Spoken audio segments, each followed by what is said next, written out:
Sarah is a single mom with two children, David, 10, and Emma, 8.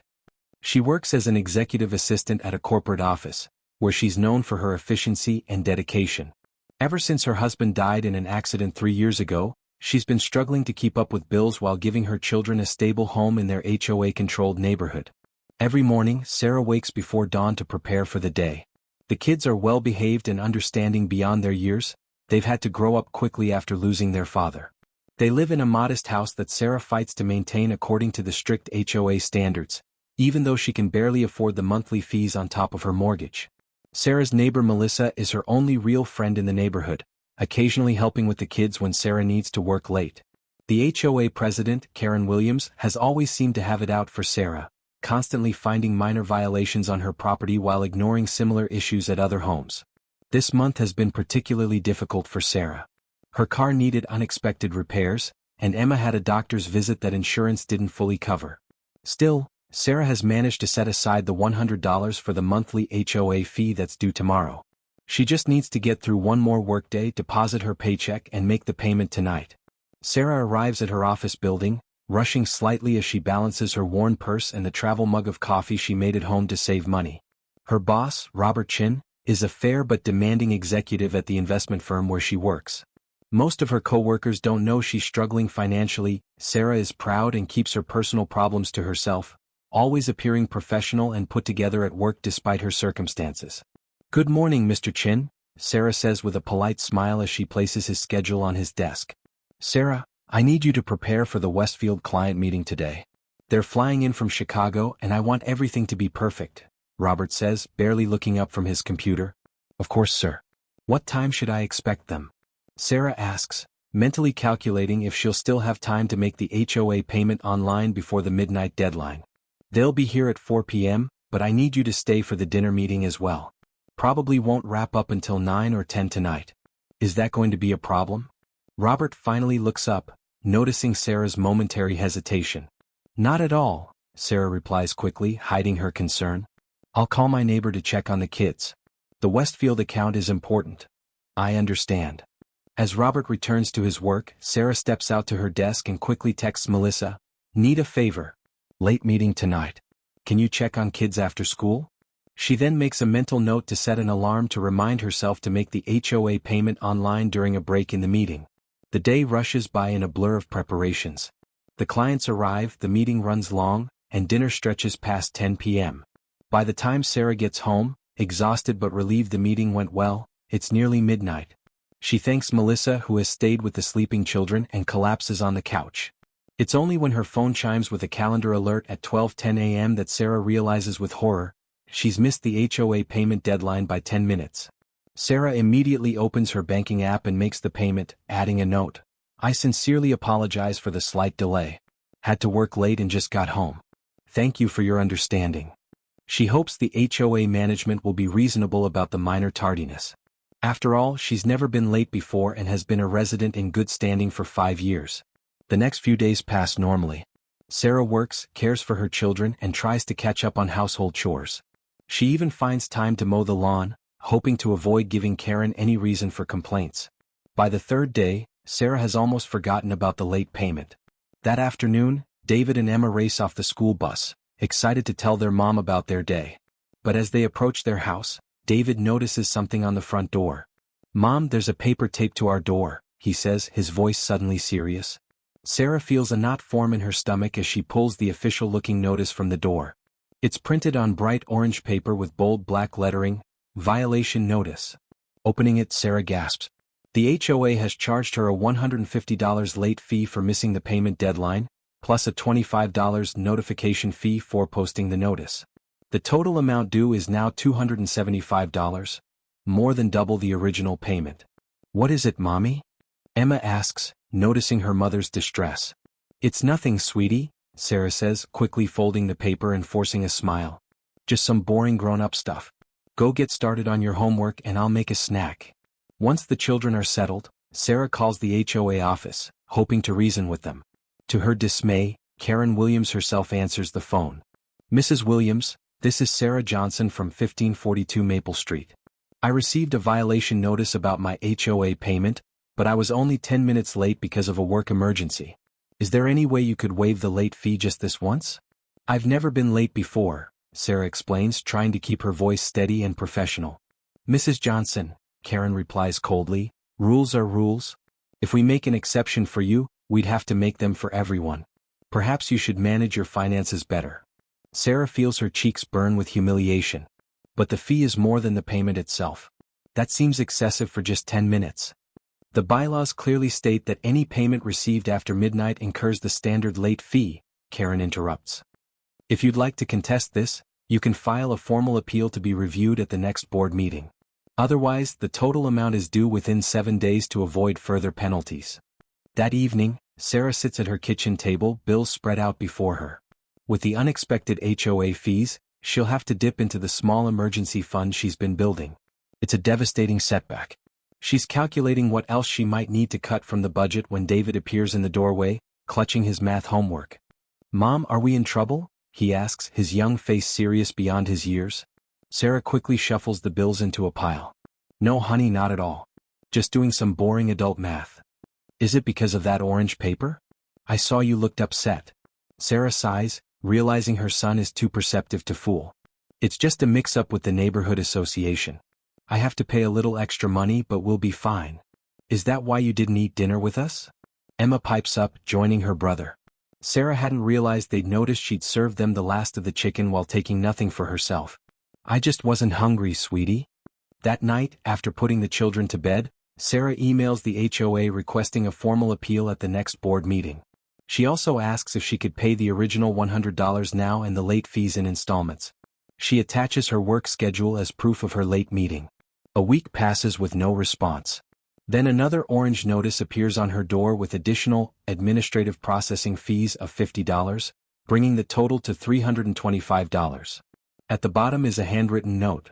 Failure to pay full amount within 5 days will result in lien proceedings.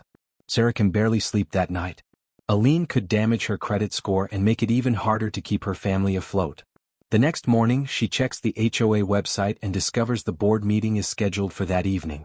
After arranging for Melissa to watch the kids, Sarah dresses carefully in her most professional outfit and heads to the community center. As she enters the room, she immediately notices Karen at the head of the table, with 4 other board members flanking her. Several neighbors are scattered throughout the audience chairs. When the open forum portion begins, Sarah raises her hand and approaches the microphone with trembling legs but a determined expression. My name is Sarah Johnson, she begins, her voice only slightly wavering. I'm here to appeal the late fees charged on my HOA payment from 2 weeks ago. Karen interrupts before Sarah can finish explaining. Yes, Mrs. Johnson. Your case is actually on our agenda under delinquent accounts. She shuffles through some papers with exaggerated movements. You were notified of the consequences of late payment when you purchased your property. The bylaws are quite clear. Sarah takes a deep breath. I understand, but I was only 10 minutes late due to a work emergency. I've never missed a payment before in 5 years. I'm requesting some leniency given the circumstances. Karen gives a condescending smile. We all have busy lives, Mrs. Johnson. I myself run 3 charity committees while managing this HOA. She looks to the other board members. If we start making exceptions, where would it end? One board member, an older gentleman, glances at Sarah with what seems like sympathy but remains silent. I'm a single mother, Sarah continues, her voice stronger now despite the eyes of neighbors on her. I work full-time to provide for my children. I'm not asking for the fee to be completely waived, just reduced or allowed to be paid in installments. Karen's smile tightens. Perhaps if maintaining a home in our community is too financially burdensome, you should consider other housing options. The room falls uncomfortably silent. Sarah feels heat rising to her face, a mix of humiliation and anger. My children have already lost their father, Sarah says quietly.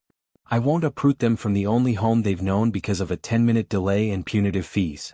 Karen's eyebrows raise. Well, that's very emotional, but this is a business matter. The board will review your case and notify you of our decision. Next item.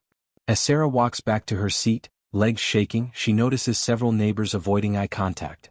Only Melissa, who arrived late, gives her a supportive nod. After the meeting, Sarah sits in her car, finally allowing tears to fall. Her phone buzzes, a text from Melissa checking if she's okay. As she wipes her eyes to respond, she notices an email notification from work. Meeting with Robert Chin tomorrow, 9 a.m. Sarah drives home wondering what her boss could want, hoping it's not another complication in her already overwhelming life. The next morning, Sarah drops the kids at school and arrives at work early, anxious about her meeting with Robert. As she organizes her desk and prepares his morning coffee, her mind races with possibilities. Budget cuts? A complaint about her work? She can't afford any more problems right now. At precisely 9 a.m., Robert calls her into his office. "Close the door, Sarah," he says, his expression unreadable. "Is everything all right, Mr. Chin?" she asks, trying to keep her voice steady. Robert studies her for a moment. "That's what I wanted to ask you. Your work has been excellent as always, but yesterday you seemed distracted. Not like you at all." Sarah hesitates. She's always kept her personal and professional lives strictly separate. "I apologize if my performance was affected." "It won't happen again," she says formally. Robert leans back in his chair. "Sarah, you've been my assistant for 3 years.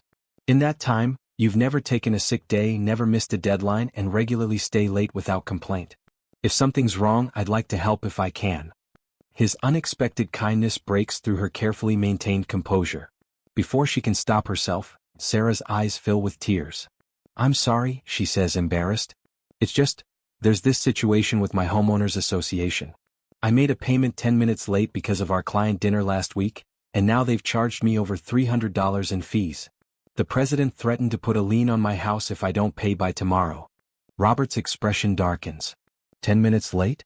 And they're charging you $300? Sarah nods, wiping her eyes. "I tried to appeal, but the HOA president, she made it clear that she doesn't think I belong in the neighborhood." "What's the name of your community?" Robert asks, his tone suddenly businesslike. "Maple Ridge Estates," Sarah replies, confused by his interest. Robert makes a note. "And this HOA president's name?" "Karen Williams." "But really, Mr. Chin, I shouldn't have brought this up. It's my problem to solve." Robert looks at her thoughtfully. "Sometimes, Sarah, problems have unexpected solutions. Don't worry about this anymore. Focus on your work and take care of your children." The meeting ends and Sarah returns to her desk, puzzled by Robert's reaction but relieved he wasn't upset with her work. For the next 2 days, Sarah notices Robert making private calls and working late. Once, she overhears him mention property holdings and board regulations, but she's too busy to think much about it. On Friday morning, Sarah receives an email from the HOA, "Emergency board meeting, 7 p.m. tonight. Attendance mandatory for all property owners." She arranges for Melissa to watch the kids again, wondering what new trouble is brewing. When Sarah arrives at the community center that evening, she's surprised to find the room already packed. Neighbors murmur in confusion about the sudden meeting.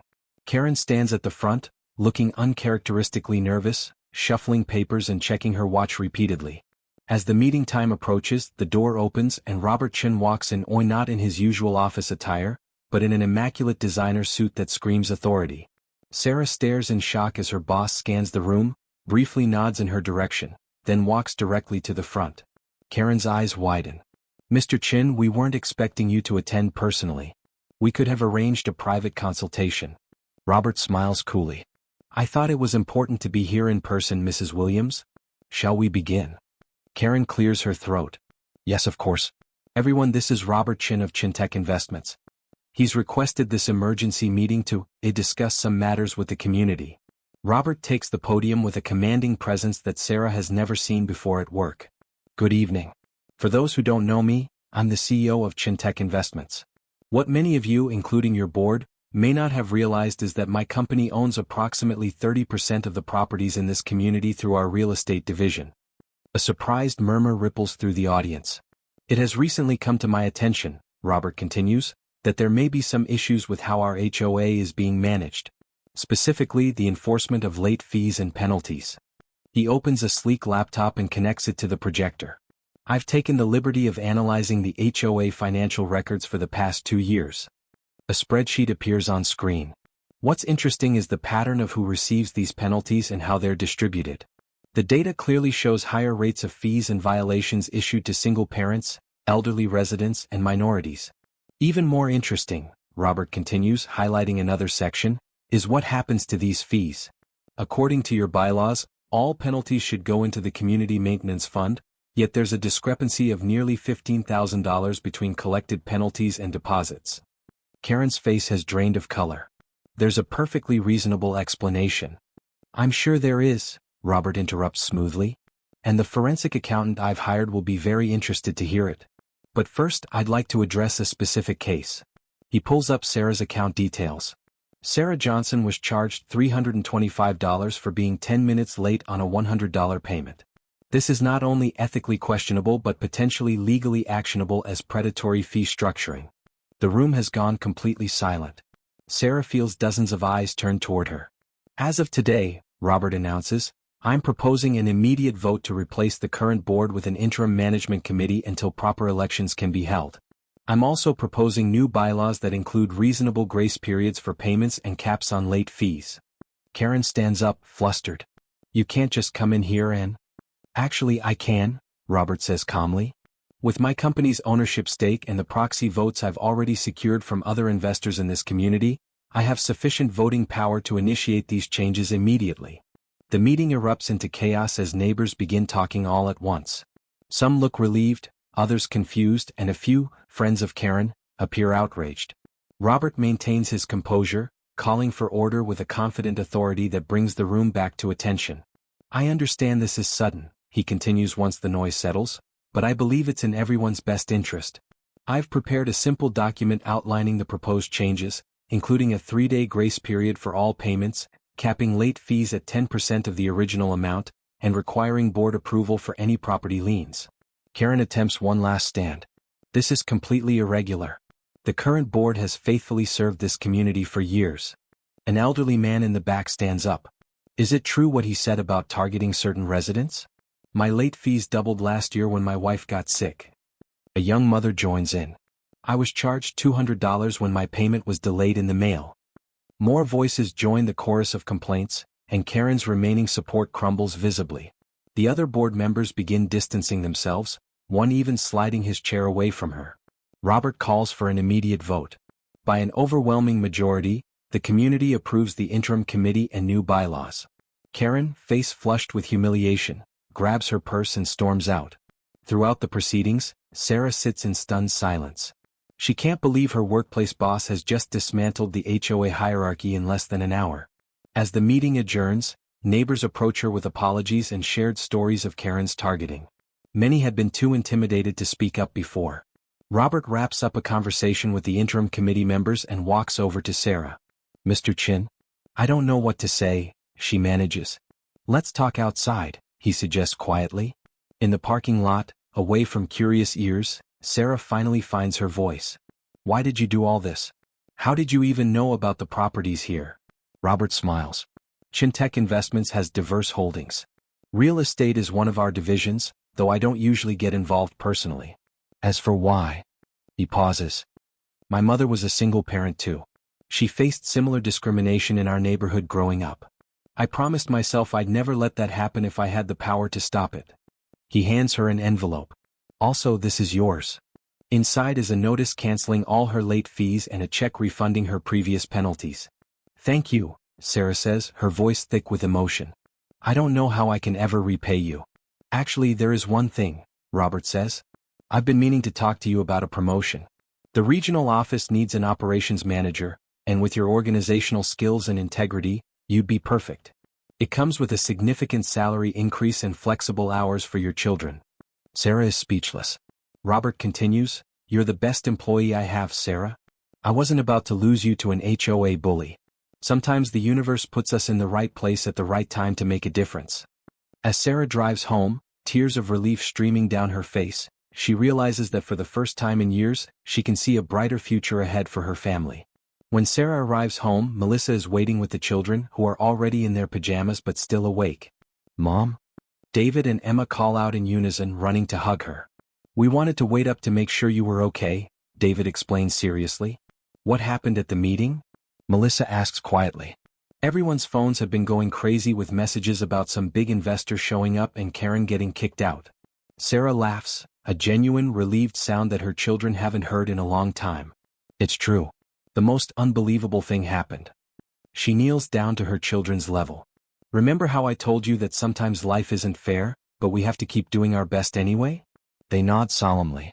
Well, Sometimes life surprises you with fairness when you least expect it. She hugs them tightly. After putting the kids to bed, Sarah explains everything to Melissa, who listens in amazement. So your boss is actually some kind of millionaire investor who secretly owned half the neighborhood? Melissa asks incredulously. Apparently. And he's offering me a promotion with better pay and hours. Sarah, this is like something from a movie. Melissa exclaims. What are you going to do with the refund money? Sarah looks around her modest home, the home where her children have grown up, where she struggled to maintain appearances and keep everything together since becoming a widow. First, I'm going to fix that leaky bathroom faucet that Karen kept complaining about. Then maybe we'll have a small celebration dinner. The rest goes into the kids' college fund. The next few weeks bring dramatic changes to Maple Ridge Estates. The new interim board implements the fair policies Robert proposed. Community members who had been silently suffering under Karen's regime come forward with their stories. Sarah discovers she wasn't the only one targeted. Many families had similarly been pressured with excessive fees and threats. At work, Sarah transitions to her new role with Robert's full support. The increased salary means she no longer has to choose between basic necessities, and the flexible hours allow her to attend David and Emma's school events. 1 month after the emergency meeting, Sarah's doorbell rings on a Saturday morning. She opens it to find many of her neighbors standing there with potted plants, baked goods, and warm smiles. What's all this? She asks in surprise. An elderly man steps forward. We're having a community potluck in the park today, the first one in years. Karen never approved them. We wanted to make sure you and your children would join us. As Sarah looks at the genuine warmth in her neighbors' faces, she realizes that Robert did more than just save her home. He helped restore a community. Later, at the park, watching her children play freely with neighborhood friends, Sarah sends a quick text to Robert. Thank you for showing us all that sometimes justice does win. His reply comes moments later. No, thank you for having the courage to stand up first. Sometimes all the world needs is one person brave enough to tell their story. Sarah smiles, tucking her phone away and joining her children in the sunshine of their new beginning.